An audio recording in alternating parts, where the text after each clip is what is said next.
있거든요. 큰 교회는 아무 쓸데 없어. 거기 인본주의고 이렇게 따지면은 뭐 답을 할 건 없어요. 제가 여러분들하고 얘기할 것도 없는데 실제로 큰 교회들이 성도들의 수준이 높아요. 실제로 교회에 대한 봉사도도 훨씬 뛰어납니다. 그럼 저희는 뭐 작은 교회입니다만 훨씬 큰 교회들을 가보거나 하는 경우 저희 교회가 우리 보수 교단인데도 최근에 저희 교회 주변에 있는 그 순복음교회 송파성전이 뭔가 문제가 생기는 저희 교회 그 순복음 교인들이 꽤 많이 왔어요. 봉사 수준이 남달라요. 헌금 수준이나 봉사 수준을 볼 때 우리 교단 분들은 뭐 바닥이라 그래야 될까? 못 쫓아가요 그 사람들을. 기도, 뭐 전도, 뭐 헌금 생활, 봉사 뭐 이런 거 있어서 그래 저래서 사람들이 순복음 교인이라고 하는 거 보구나. 근데 우리는 개인적으로 저 사람들은 은사주의고 뭐 부정적인 요소도 많이 있습니다. 그 중에는 그렇지만 제가 볼 때 저래서 저 교회들이 부흥이 됐나 보구나. 성도들이 참 힘든 일일 텐데 그래서 뭐 제가 물어봤어요. 거기는 권사님이 되려면 어떻게 돼요? 교사 20년은 해야 되고 뭐 구역장 20년은 해야 되고 뭐 그래서 그럼 권사는 몇 살이에요? 한 60이나 넘어서나 되나? 뭐 그러더라고요. 저희는 권사님 나이가 50이거든요. 저희 교회는 기준이 50으로 정했는데 그 열심히 하는 교회들이 있는 거예요. 그래서 이제 그분들이 볼 때 이렇게 성장하는 교회들을 보니까 성장하는 교회들이 몇 가지 원칙이 있다는 거예요. 보니까 교회가 봉사자들이 많아요. 교회를 서로 봉사를 하려고 하더라는 거예요. 교회를 조사해 보니까 그 교회는 봉사자를 구할 때 별 걱정이 없어요. 예를 들어 온누리 교회는 잘 성장하는 교회인가요? 성장하지 않는 교회인가요? 성장하지 않는 교회예요. 거기는 봉사자가 없어요. 주일학교가 그렇게 많아도 교사를 못 구해요. 교사를 못 구하는 경우는 성장하는 교회가 아니라 쇠퇴하는 교회예요. 그 교회는 겉으로 보기에는 성장하는 교회지만 그러나 어떤 교회는 지금은 작은 교회지만 향후 성장할 가능성이 상당히 높은 교회고 또 교회가 어떤 프로그램을 하는 경우 여기도 지금 특별 예배를 드리고 아이들 불렀는데 동원된 거잖아요. 지금 이게 그죠? 동원된 인원인데 이렇게 참여도가 높은 것도 이것도 교회 성장의 원인 중에 하나예요. 어디는 안 와요. 오라 그러면 목사님 왜 우리를 부르느냐 뭐 난리를 피는 거예요. 저는 어린 시절에 부모님이 했던 말들 중에 그 가슴에 오래 남는 게 있어요. 부모님들이 그 얘기를 자주 해주셨거든요. 저한테. 그 잘 되는 집이 있고 안 되는 집이 있는데 한 친구가 자네 집은 왜 이렇게 잘 되냐 그러니까 물어보니까 한번 우리 집에 새벽에 와봐라. 새벽 4시에 그 친구 집에 갔는데 그 친구가 자녀들을 다 깨우더라는 거예요. 자는 애들을. 아빠가 돼지 한 마리를 지붕에다 올려야 되겠다. 자 빨리 나와라. 그러면 애들이 다 나와가지고 지붕 위에다 돼지를 올리더라는 거예요. 자 아빠가 잘못 생각했다. 내리자. 또 내리더라는 거예요. 그리고 들어가 자더라는 거예요. 그래서 이제 그 친구 잘 안 되는 집 친구한테 가가지고 너도 한번 해봐라. 그 다음날 4시에 이제 그 친구가 아빠가 돼지를 지붕에 올린다. 아빠가 미쳤냐? 왜 돼지를 지붕에다 올리느냐? 돼지가 지붕에 올라가서 뭐 어떻게 부인부터 난리를 펴가지고 애들까지 난리를 피는 거예요. 그래가지고 이제 아빠가 막 어떻든 다그쳐가지고 지붕에 올렸어요. 잘못 생각했나 보다 내리자. 아니 내릴 거면 왜 올렸느냐는 거예요.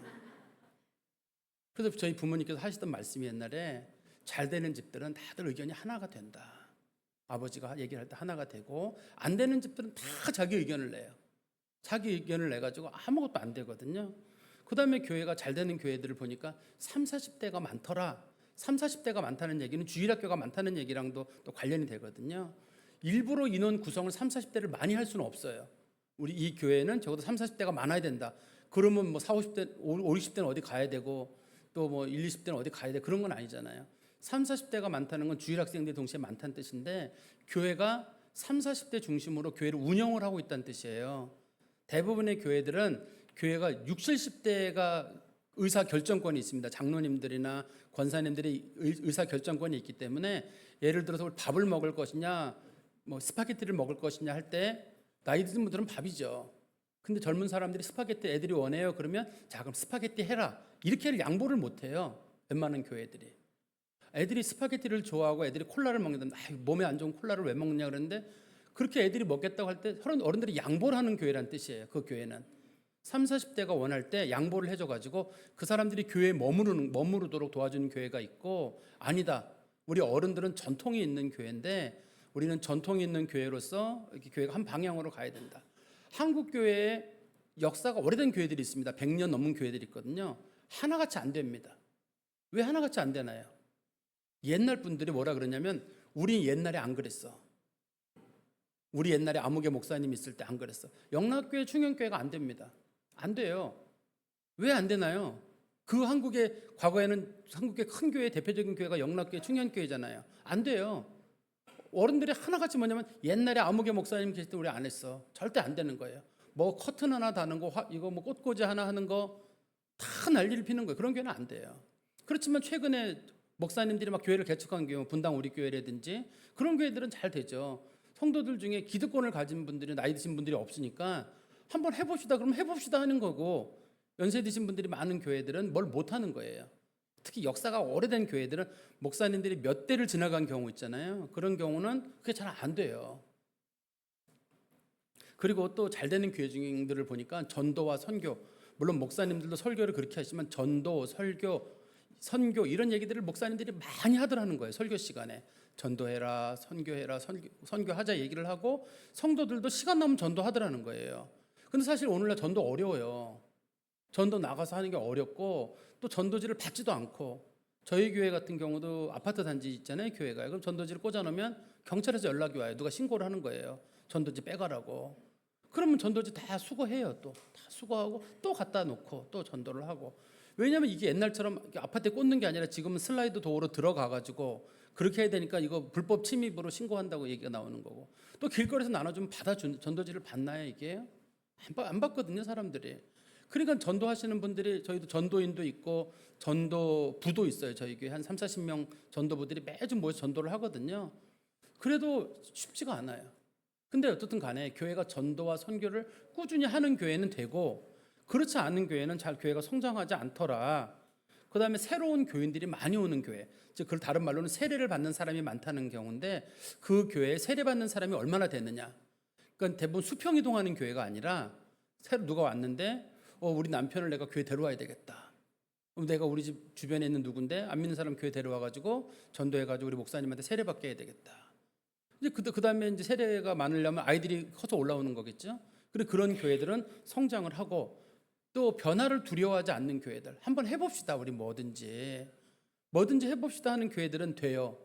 뭐든지 교회가 움직이면 되는데 그냥 가만히 있는 교회는 안 돼요. 그런가 하면 어떤 교회들은 안 되는 교회들은 남을 탓하는 거거든요. 목사님 때문에 안 되고 장로님 때문에 안 되고 권사님 때문에 안 되고 누구는 누구 탓하고 누구는 누구 탓하고 그래서 교회가 안 돼요.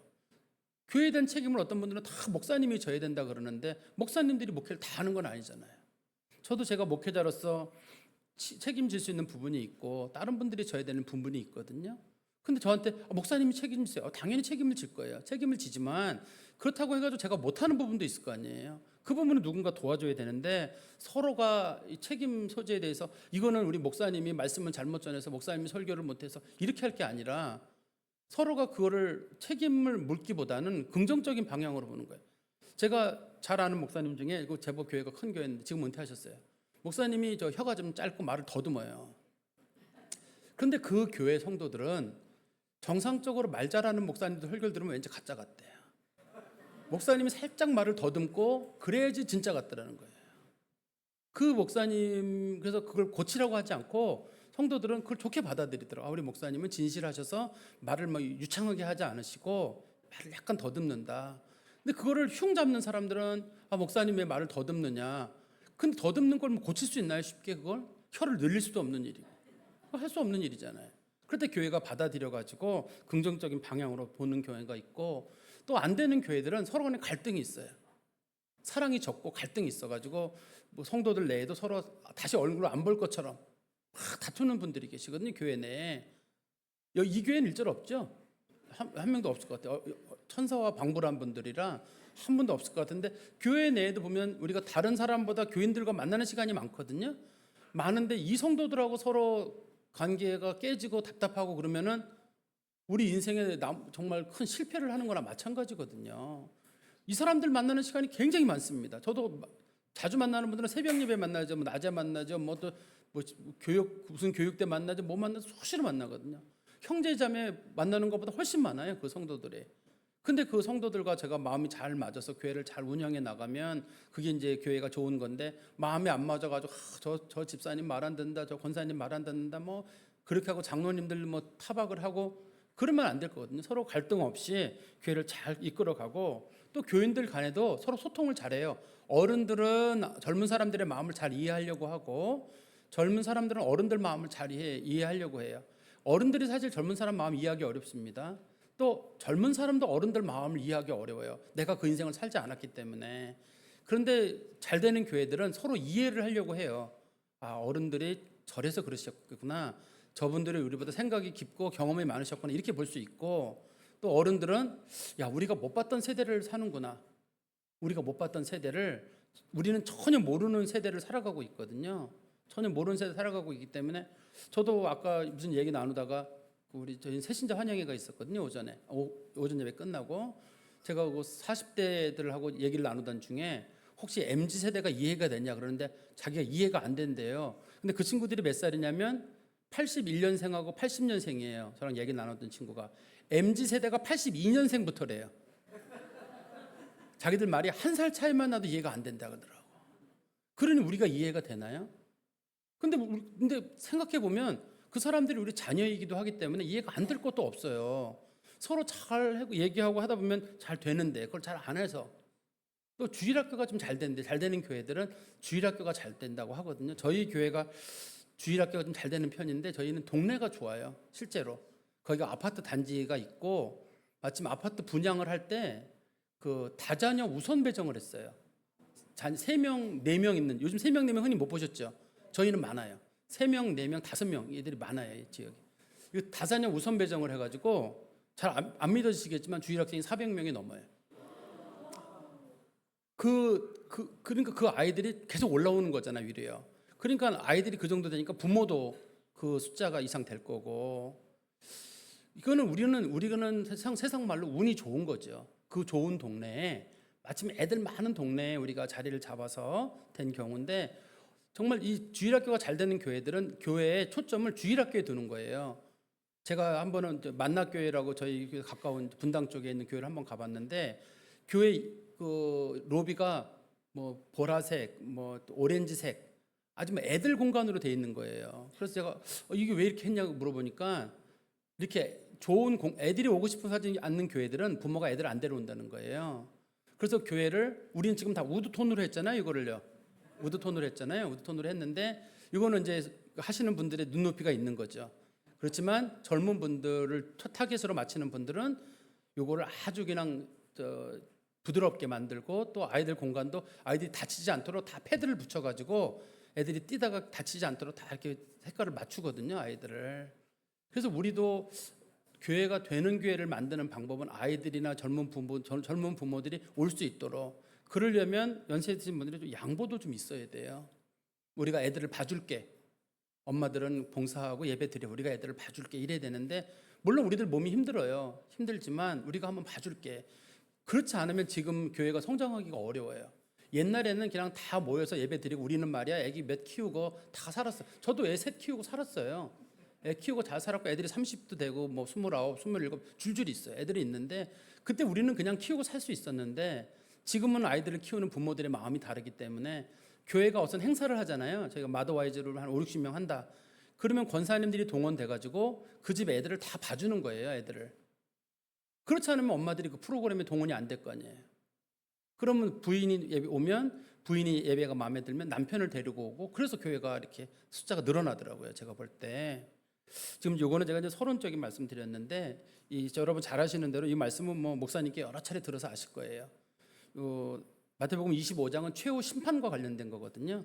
주로 달란트에만 초점이 있는 건 아닙니다. 최후 심판 자리에서 예수님께서 책임을 물으시는 거랑 관련이 된 거거든요. 어느 한순간에 잘했냐를 따지는 게 아닙니다. 최후의 심판이기 때문에 결과적으로 끝까지 잘했느냐예요. 우리 한 달란트 남긴 사람 있잖아요. 한 달란트 남긴 사람이 맨 마지막에 주인이 한 달란트 준 거를 관리를 못해서 문제가 생긴 거지 평상시는 그 사람이 엄청 뛰어난 사람입니다. 그래서 주인이 그 사람에게 한 달란트를 맡긴 거예요. 달란트를 맡긴다는 건 이게 한 달란트가 요즘 가치로 잘 모르겠네. 지금 금이 3.75g이 하나가 65만 원이거든요. 근데 제가 이거를 대충 계산해 봤어요. 8달란트를 지난주 목요일 날 시점으로 금 시세를 계산해 보니까 471억이더라고요. 요게 8달란트가. 그런데 주인이 아무한테나 돈을 맡기는 건 아닐 거 아니에요. 주인이 돈을 맡길 때는 그 사람을 신뢰하니까 맡기는 거죠. 주인이 먼 길을 가는 거거든요. 그 사람한테 야, 너 이거 100억 가지고 있어라. 그거 이거 가지고 잘 관리해라. 영 평생 문제 일으키던 사람한테 주는 건 아니고 평생 잘하던 사람들이에요. 자기가 오랫동안 관리했던 사람 중에 재산 관리를 잘했던 애들 그중에 3명을 골라가지고 한 사람한테는 5달란트, 한 사람은 2달란트, 한 사람은 1달란트 이렇게 주는 거거든요. 자기가 가지고 있는 유동 가처분 그 자산이 한 8달란트 되니까 그걸 줘가지고 이거를 관리를 해라. 주인이 부탁을 한 거거든요. 그러니까 이걸 5달란트냐, 2달란트냐, 1달란트냐, 물론 가격 차이는 많이 납니다만 주인의 신뢰도예요. 그동안 한 거 본 거예요, 이 사람이. 주인이 쭉 본 겁니다. 쭉 봐가지고 아, 저놈 이 정도 하겠다.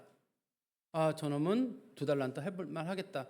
저 1달란트도 작은 건 아니니까 저거 해볼만 하겠다.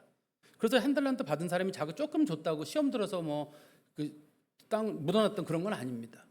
성경적인 배경은 어떠냐면 옛날에 부자들이 사업차 어디 멀리 갈 일이 있을 때는 자기 개인 그 청지기들이나 재산 관리인들에게 재산을 맡기고 멀리 떠나는 일이 있습니다. 아무한테나 맡기는 건 아니고 평상시에 일 잘했던 친구들, 자기한테 오랫동안 충성됐던 사람들, 그 사람들만을 가지고 이제 자기 재산을 맡기고 떠나는 거죠. 우리 성경에 보시면 주인이 얼마나 오랫동안 맡겼냐면 보세요. 19절에 보시면 오랜 후에 그 종들의 주인이 돌아와 그들과 결산할세. 오래다는 말의 뜻은 최후에라는 성경적인 영적인 해석과 똑같을 거예요. 맨 마지막에 예수님께서 우리들의 책임을 물으시는 거랑 똑같을 거거든요. 그런데 여기 보면 나눠주는 조건이 있습니다. 15절에 보시면 각각 그 재능대로라는 게 전제가 돼 있어요. 그냥 준 건 아니고 재능이 있는 사람들이에요. 그 사람들이 재능이 있습니다. 돈 관리 재능이 있는데 한 사람은 5달란트 할 만하고 2달란트 할 만하고 1달란트 할 만한 걸 보고해 준 거거든요. 그런데 5달란트 받은 사람들은 바로 가서 16절에 보시면 바로 가서라고 설명을 하고 있어요. 바로 가서 그렇게 했고 17절에 보시면 2달란트 받은 자도 그같이 하여. 그같이라는 말이 바로 가서라는 뜻이에요. 그 사람도 바로 가서 장사를 했습니다. 그런데 1달란트 받은 사람은 그거를 땅에 묻어뒀어요. 그런데 당시에 사람들이 이렇게 재산을 땅에 묻어두는 이유 중에 한 가지는 당시에 유대인들은 금 하나 은 하나는 땅에 묻어두는 게 원칙이에요. 장사를 하면 안 됩니다. 일반적으로는 장사는 쌍꺼들이나 하는 거예요. 우리나라도 과거에 산업공상처럼 누가 장사한다 그러면 내려보는 경향이 있었는데 당시에 유대인들도 장사하는 사람들은 좀 내려봤습니다. 이렇게 큰 돈이 있는 사람이 그 돈을 가지고 장사를 한다는 건 상상도 못하는 일이고, 그래서 자기는 그 돈으로 장사를 할 마음이 없고 당시에 유대인들이 가지고 있던 기본적인 방법은 돈을 땅에 묻어두는 거예요. 성경에 보면은 어떤 사람이 밭을 샀는데 거기에 보화가 있어가지고 그 돈을 주고 그 땅을 샀다 이런 얘기 나오잖아요. 보화를 발견해가지고. 그런 일이 왜 있냐면 사람들이 돈을 땅에다 묻어두고 세월이 지났다가 어디다 묻어뒀는지 잊어버렸다든지 그 주인이 죽고 난 다음에 그 누구 재산인지 모른다든지 그런 일이 아마 밭에서 종종 나왔나 봐요. 그래서 그런 비유가 있었던 것 같거든요. 어떻든 간에 주인이 볼 때 이 5달란트든 2달란트든 1달란트든 간에 그 사람들이 주인이 볼 때 좀 믿을 만한 사람, 또 헌신이 있는 사람이기 때문에 주인이 그 사람에게 그 돈을 맡긴 거거든요. 근데 주인이 단지 그 돈을 가지고 있어라 한 건 아닙니다. 가지고 있어라라고 했다 그러면 2달란트나 5달란트 받은 사람은 잘못한 거죠. 주인이 가지고 있어라 그러면 가지고만 있어야 되거든요. 가지고만 있어야 되는데 이 얘기를 받아들이는 사람이 주인이 돈을 맡겼을 때 너 그거 장사해서 늘려라라고 얘기를 했을 거 받아들인 거죠. 그렇지만 긴 세월 동안에 이 사람은 무조건 장사에 성공을 했을까요? 저는 생각하기를 아마 실패도 했을 것 같아요. 투자도 했는데 안 될 수도 있고 장사라는 건 꼭 이익이 남는 게 아니잖아요. 손해도 볼 수 있고 야 주인이 돌아오면 큰일인데 막 발 동동 구르는 날도 있었을 거예요. 그런데 세월 다 지나고 나보니까 돈이 많이 남은 거고 2달란트 받은 사람도 마찬가지죠. 근데 이제 1달란트 받은 사람은 주인에 대한 태도가 성경에 나오는데 주인을 뭐라고 얘기를 했냐면요. 한번 보십시오. 24절에 1달란트 받았던 자는 와서 이르되 주인이여 당신은 굳은 사람이라. 굳은 사람이란 말의 뜻은 원문의 뜻은 욕심이 많다는 뜻이에요. 당신은 욕심이 참 많은 사람입니다. 심지 않은 데서 거두고 해치지 않은 데서 모으는 줄을 내가 알았으므로. 이거는 지나치게 요구하시는 분인 줄 알기 때문에 당신은 욕심이 많고 지나치게 요구하시는 분이라는 걸 내가 알고 있습니다. 그래서 제가 땅에 묻어뒀습니다. 혹이라도 실패할까 봐. 두 사람은 실패할 거를 생각하면서도 내가 어떻든 늘려야 된다는 생각에 초점이 있어가지고 실패를 무릅쓰고 장사를 하는 경우고, 이 한 달란트 받은 사람은 실패하는 경우 주인에게 주인의 재산에 손해를 끼치면 주인이 가만 안 둔다는 생각이 있어가지고 그대로 묻어둔 거예요. 그대로 묻어뒀는데 돌아와 보니까 주인에게 5달란트 받은 사람은 5달란트 또 남겼고, 2달란트 사람은 2달란트를 남겼는데, 1달란트 받은 사람은 부끄러운 게 없죠. 왜 부끄러워요? 자기는 그대로 준 거 그대로 내놨는데 당당하죠. 주인 앞에 뭐 자기가 뭐 부끄러울 게 뭐 있어요. 우리도 그렇잖아요. 너는 주님 앞에 뭘 남겼느냐? 저는 신앙생활 그냥 열심히 했습니다. 그러니까 네가 교회를 해서 뭐를 하고 하나님 나를 뭐 했냐? 뭘 해야 되나요? 교회만 열심히 다니면 되지. 내가 집사고 건사고 장로님인데 그냥 교회만 열심히 다니면, 아니 그래도 좀 뭐 열매가 있었느냐? 아니 전 열매 같은 건 필요 없고 그냥 저 혼자 열심히 살았어요. 열심히 산 것도 힘들었습니다. 주변에 박해도 많았고 뭐 교회 다니는 거 사람 힘들게 만들고 많아서 저는 그냥 겨우 제 신앙 하나 지키기도 어려웠습니다. 이런 사람이 있을 거고, 그게 이제 1달란트 남긴 사람일 거거든요. 그 사람은 자기 신앙 지키는 게 어렵기 때문에. 그렇지만 2달란트나 1달란트, 3달란트, 5달란트 받았던 사람은 어떻든 자기가 실패를 무릅쓰고 주인이 부탁한 거를 그대로 시켜가지고 많은 재산을 남긴 거예요. 사실 주인이 이 정도 기대를 안 했을 겁니다. 재능이 있다는 건 알았지만 이렇게까지 하려면은 당시에는 이 주식이 없잖아요. 코인이 없어요. 일확천금을 볼 방법이 없어요. 지금은 일확천금을 볼 수 있는 방법이 있잖아요. 부동산 투기를 한다든지 아니면 무슨 뭐 주식을 한다든지 무슨 비트코인을 한다든지 그래가지고 일확천금을 벌 수 있지만, 옛날에 일확천금을 어디서 벌어요 이거를요. 긴 세월 동안 정말 뼈 빠지게 일했다는 뜻입니다. 이 사람이 이걸 모으려면. 그 지금과 다른 상황이잖아요. 긴 세월 동안 노력을 해가지고 5달란트를 남긴 거예요. 그러니까 주인이 봤을 때 그 사람에게 착하고 충성된 종이라고 말할 만큼.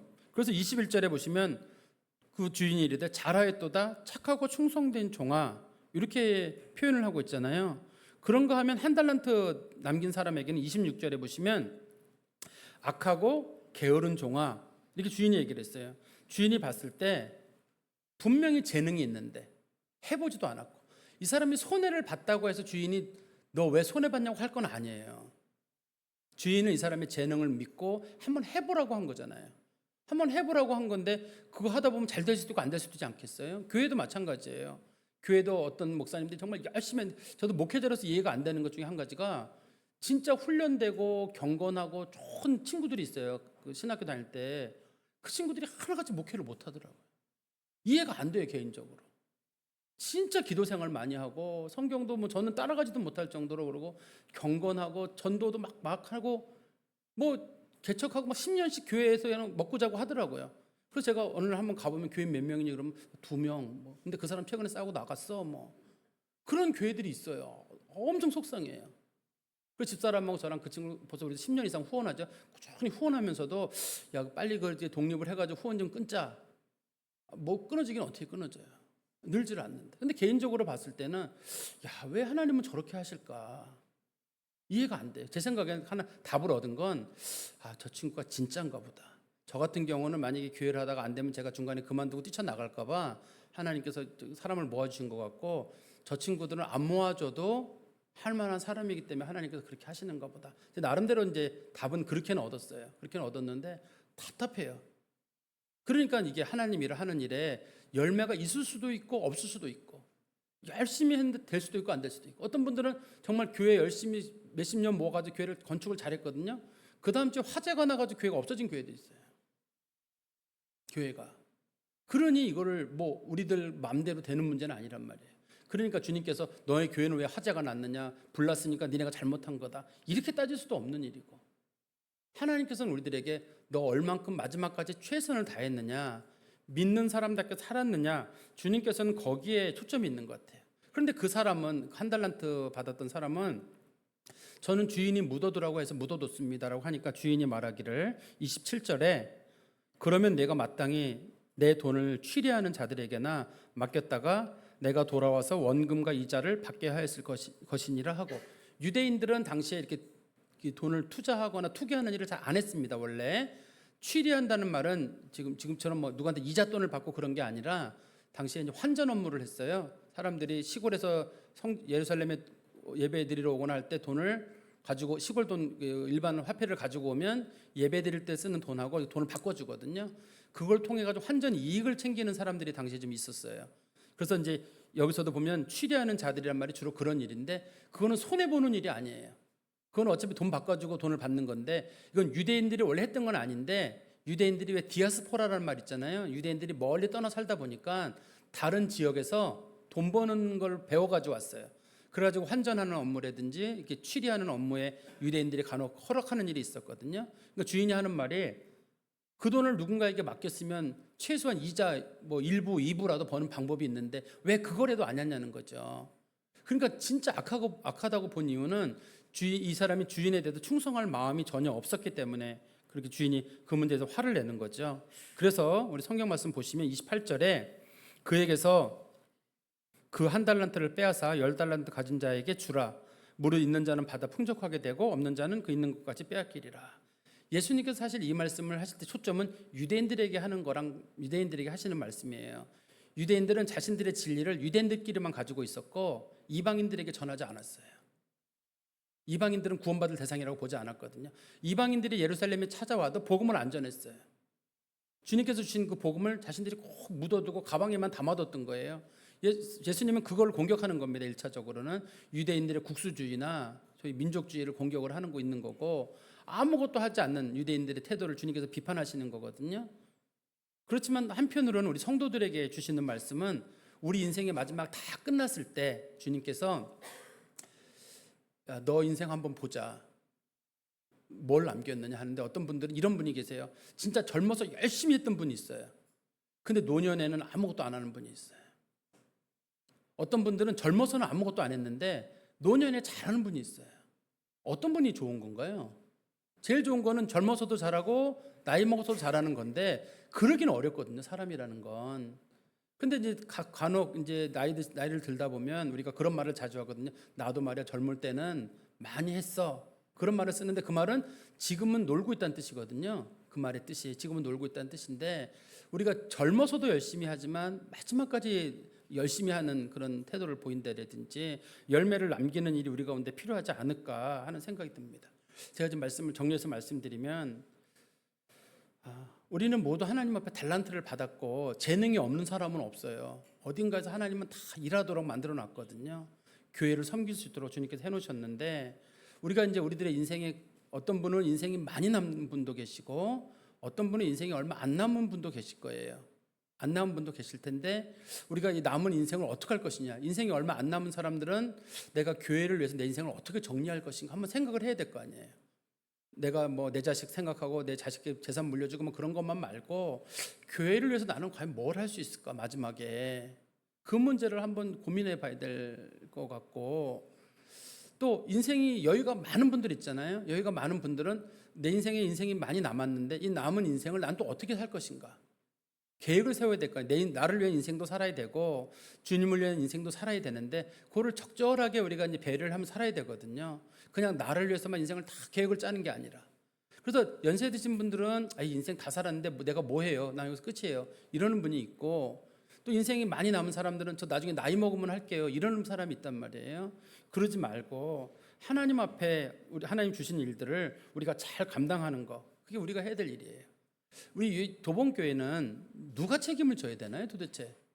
요즘 한국교회가 전부 감수하고 있단 말이에요. 우리 교단교회도 다 감수하고 있습니다. 일반적으로는 감수하고 있는데 도봉교회가 어느 날 없어졌어요. 누가 책임을 져야 되나요? 최희근 목사님 책임지셔야 되나요? 혼자서? 목사님 당연히 책임을 지시겠죠. 장로님들이나 권사님들은요? 하나님께서 딱 불러가지고 교인들은 아무 잘못도 없다. 최희근 목사 네가 100% 책임져라. 이렇게 하실까요? 아니면 이 교회 성도들에게 그때 2025년도에 그때 내가 그 심어무개를 보내가지고 니네 책임지라고 얘기하지 않았느냐. 다 책임이 있어요 우리가요. 다 책임. 젊은 사람은 젊은 사람들의 책임이 있고 나이 든 분들은 나이 든들은 책임이 있고 중직자는 중직자들의 책임이 있고 이 교회가 잘 되고 발전되는 거에 대한 책임이 다 우리한테 있습니다. 하나님은 전 우리한테 책임을 물으실 거라는 생각이 들어요. 그래서 마음이 무거워요. 제가 목회자로서 이렇게 뭐 행동이 좀 조심스럽지 않거나 그럴 때 어느 날 내가 만약에 잘못 살아서 교회가 문제가 되면 하나님이 나한테 책임을 물으실 텐데 그게 저한테는 큰 짐이에요. 그리고 제가 장로님들이나 성도들에게 짐을 같이 져라. 이 책임은 저 혼자 질 게 아니라 하나님 앞에 가면 우리 모두가 이거에 대한 책임을 질 거거든요. 근데 어떤 사람은 하나님 앞에 갔을 때 착하고 충성된 종이라는 소리를 듣는 사람이 있고 그런 교회가 있을 거예요. 어떤 교회는 악하고 게으르고 못됐다고 주님이 말씀하실 거거든요. 천국에는 분명히 상이 있습니다. 상이 있는데 이 교회를 잘 세운 성도들에게는 분명히 상이 있어요. 그렇지만 여러분들이 이 교회가 어려워지거나 힘들어지게 되면 그거에 대해서 하나님은 반드시 책임을 우리에게 물으실 거예요. 저는 이 교회 떠날 건데요. 떠나시더라도 마찬가지예요. 내가 이 교회를 떠나서 딴 데 갈 때 하나님께서 너 그때 왜 떠났냐? 그때 저는 그냥 그 교회 봉사하기 위해서 떠났어요. 라고 할 때 하나님께서 책임을 물으실 거예요. 내가 이 교회에 떠났다고 책임이 없는 건 아니거든요. 저도 제가 집사람 어렸을 때 제가 다니던 교회가 그 작년인가 뭐 크게 화재가 나가지고 집사람하고 우리가 좀 헌금을 챙겨가 둘이서 간 적이 있어요. 저는 그 교회에 대한 책임, 제가 어린 시절에 다닌 교회인데 그 교회를 떠난 지 벌써 30년 됐죠. 그렇지만 저는 그 교회에 대한 책임이 있다고 생각해요. 저한테. 그 교회가 만약에 어려워지거나 문제가 있으면 내가 어떤 식으로 물질적으로든 도와야 된다고 생각을 하고 있고, 그렇지 저건 내가 30년 전에 떠난 교회니 나랑 무슨 상관이 있나 이런 거다 생각하진 않아요. 그래서 늘 그 교회에서 일어나는 일에 도 관심을 갖고 있고, 누군가가 그 교회에 대한 정보를 저한테 주시는 분들이 계시거든요. 아시는 분들이 계시기 때문에 그러면 제가 기여할 수 있는 부분은 기여를 하고, 하나님께서 우리에게 한번 세워주신 교회는 우리 모두 책임이 있거든요. 그런데 어떻든 간에 지금 사람들이 교회가 감소한다고 할 때 목사님 지금 분위기가 한국 인구가 감소하고 있어서 교회 부흥되기 어려워요.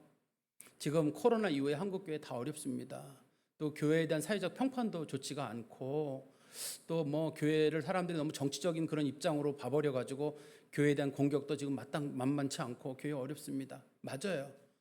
그렇다고 해서 이 교회의 성장과 이 교회의 발전에 대해서 주님, 저는 그래서 우리 교회를 땅에 묻어놨습니다. 이렇게 할 수는 없는 거 아니에요. 그런 걸 우리가 리스크라고 하잖아요. 리스크가 있어서 저희 묻어놨습니다. 이해되시죠? 주님께서. 그래도 부흥되는 교회가 20, 30%가 있다니까요. 그래도 그 틈에 부흥되는 교회가 있고 성장하는 교회가 있고 그 와중에 더 몰락하는 교회도 있고. 그런데 이거는 목사님 혼자의 머리로는 안 되고 우리 모두가 가진 달란트인데, 제가 보니까 찬양도 너무 잘하더라고요. 인물 좋은 건 기본인데다가 찬양들을 잘하고 또 찬양의 화음도 좋고 들으면서도 속이 제가 보면 시원하다 하는 느낌이 들 정도로 잘해요. 아이들도 그렇고. 저 사실 이렇게 애들 많을 줄 몰랐어요. 저기 위에서 이렇게 배심원들이, 저분들 배심원들이 잘하나 못하나 지켜보시는 분들인데 저분들이 이렇게까지 있을 줄 몰랐어요. 희망이 있고 발전이 있는데, 도봉교회를 한번 계획을 세우실 때, 목사님도 계획을 세우시면 여러분들도 나는 여전대를 위해서 여전대 식구들 내가 여전대 잘 돌보면 됐잖아요. 식구들 잘 돌보고 구역을 잘 돌보고, 어떤 분들은 저희 같은 경우 이제 교인이 막 늘을 때 한 구역에 보통 많을 때는 구역장이 80명을 맡았어요. 한 구역장이 사람을 하나님께서 막 모아주실 때였어요. 그럼 그분들이 80명을 잘 챙기는 사람이 있고, 어떤 사람은 10명을 줘도 10명 관리를 못하는 분이 계시더라고요. 주일학교도 어떤 선생님에게 맡기면 주일학교를 몇 배로 만드는 분이 계세요. 애들 뭐 사주고 만나고 뭐 수시로 하시는 분이 계시고, 어떤 분들은 교회에서만 만나서 인사하고 길거리에서 만나면 인사도 안 하고 그런 분들이 계시고, 수시로 연락하는 분이 계시고, 그래서 그런 분들이 맡은 부서가 늘어나는 거예요. 사실 저희 교회도 이렇게 좀 안타까운 면이, 저희가 주일학생들이 이제 한 유년부나 이런 건 100명씩 넘거든요. 그러면은 거기 교사들이 50명이 붙으면 150명이에요. 근데 저희 본당에 그 주일학교 방에 들어갈 수 있는 인원이 130명, 140명밖에 안 돼요. 그럼 못 들어가요. 그래서 예배를 2부로 드리거든요. 주일학교를 2부로 드리면서도 우리도 공간이 더 넓어졌으면 좋겠다는 분도 계신데, 저는 좁은 데로 드리는 것도 좋다. 좁은 데로 드리니까 또 빡빡하게 이렇게 예배 드려서 얻어지는 이점도 있어요. 성도들 간에. 어떤 분들은 목사님 분방 공부를 할 수가 없는데 어떡하냐 그러는데, 할 수 없는 게 어디서 한번 하는 거죠. 그냥 제 생각에는 그 공간 어차피 늘릴 수는 없고 늘릴 수도 없고 할 수 있으면 하는 거지. 하나님께 뭐 방법을 주시겠죠 하고 이렇게 얘기를 하고 있는데, 저는 이 교회를 보면서 희망은 굉장히 희망적으로 봐요. 목사님도 워낙 제가 존경하고 목사님 잘하기도 하시지만 우리 성도님들께서도 주일학교는 주일학교대로, 또 전도회는 전도회대로, 또 권사님들이나 장로님들은 내가 처한 처지에서 어떻게 할 것인가. 또 내가 기도로 돕는 분도 계시고 물질로 돕는 분도 계실 거고 몸으로 하는 사람도 있을 거고, 이렇게 교인들이 한번 이렇게 예배 드리는 해 한번 모이셔가지고 우리 한번 어떻게 하면 좋겠느냐, 부서별로도 모여가지고 우리 한번 해보자. 전도도 옛날에 늘 해오셨을 것 같고 지금도 하고 계시겠지만 우리 한번 좀 더 좋은 방법이 없을까. 지금은 종이를 나눠주는 것보다는 소위 사이버 전도가 훨씬 효과적이에요. 인터넷을 통해서든지 유튜브를 통해서라든지 교회 그런 관련된 내용들을 포털에 이렇게 노출시켜가지고 하는 방법이라든지 여러 가지 방법이 있거든요. 여러 가지 저희도 이제 쇼츠를 만드는 편인데, 저는 쇼츠를 개인적으로 반대하는데 우리 부목사님들은 쇼츠를 만들어요. 만들어서 가지고 하는데 그 조회수가 상당히 높고, 그래서 그거 보고 오신 분들이 제법 돼요. 제가 물어보거든요, 매주. 어떻게 오셨습니까? 걸어서 왔다는 사람도 있고 스스로 왔다는 분도 계시고, 유튜브 보고 왔어요라는 분도 계시고, 그다음에 포털에 노출된 거 보고 왔어요라는 분도 계시고, 누가 소개해서 왔다는 분도 계시고, 전도집 오셨다는 분도 계신데, 인터넷을 통해서 왔다는 분들이 굉장히 많아요. 인터넷 자료를 통해서. 그러니까 교회도 한번, 이 중에서 혹시 인터넷이나 그런 어른들보다는 젊은 사람들 잘하는 분이 계실 거거든요. 그런 분들이 한번 우리 이거 교회 홍보를 위해서 우리 한번 방법을 모아보자. 그냥 목사님 설교가 여기서만 멈추는 게 아니라 이걸 어딘가 누군가가 볼 수 있도록 누군가가 이거를 퍼나르기를 한다든지, 누군가에게 나눠주는 일을 한다든지, 주변에 있는 사람들에게 우리 목사님 설교 한번 들어봐라고 한다든지, 이런 걸 통해 가지고 저는 충분히 방법이 있다고 생각하는데, 목사님 저희는 다 해봤는데요. 그 해봤던 사람이 한 달란트 받은 사람이에요. 다 해봤어요. 그 사람 딱 옛날에도 해봤거든요. 주인은 믿지만 묻어뒀는데, 그러지 마시고 이 교회에 대한 책임은 우리가 져요. 저희 교회에 대한 책임은 제가 질 거예요. 제가 질 수밖에 없는 일이지만 이 도봉교회에 대한 책임은 우리 같이 져야 되는 거거든요. 하나님이 책임을 진다는 말은 책임을 물으신다는 뜻이고, 잘했으면 그거에 대해서 상을 주실 거고 잘못한 건 꾸중하실 거예요. 하나님 앞에 칭찬받는 교회 되시기를 간절히 소망합니다. 기도하겠습니다. 하나님 아버지, 바라옵건대 주께서 이 교회를 세우실 때는 이 교회를 통한 하나님의 뜻이 있었으리라 믿습니다.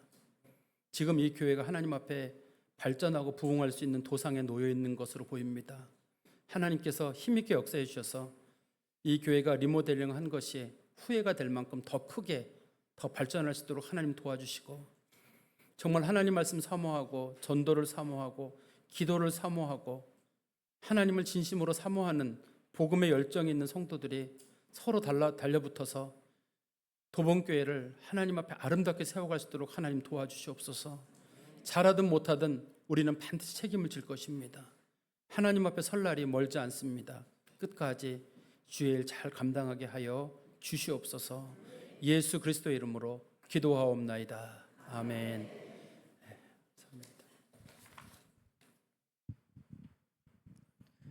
찬송가 330장